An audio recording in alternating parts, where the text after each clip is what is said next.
મારા વણકર સમાજના આગેવાન મિત્રો, બહેનો,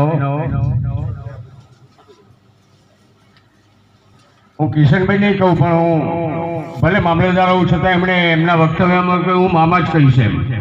મારા કિશન મામાના આમંત્રણ આપીને આપણી સામે બેઠેલા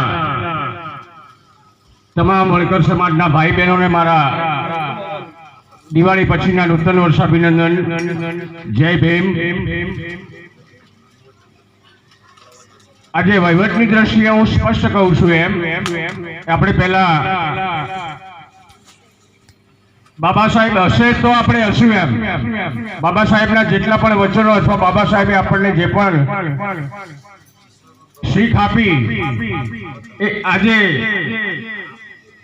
ભવિષ્યમાં અથવા વર્તમાન કાળમાં પણ આપણને ખૂબ જ મજરે લાગશે એમ. હમણાં બાપુએ કહ્યું એમ હાલ મહામારી ચાલે છે. આપણો સમાજ થોડો છેવાડાનો સમાજ છે.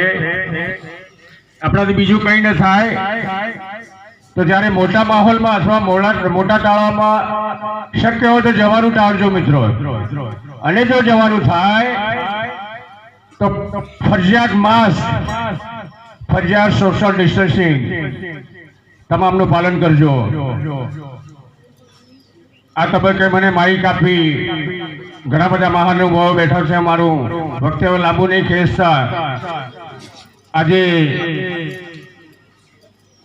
મારા મામાના માતા પિતાની 100મી જન્મ નિમિત્તે એમણે જે આ કાર્યક્રમનું આયોજન કર્યું છે, હું સમાજ વતી એમને ખૂબ ખૂબ બિરદાવું છું.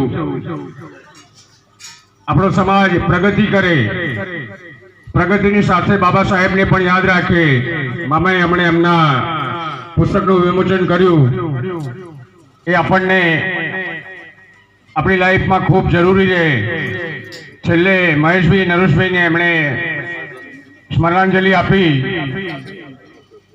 હું મારું વક્તવ્ય પૂરું કરી દરેકને નમસ્કાર કરું છું.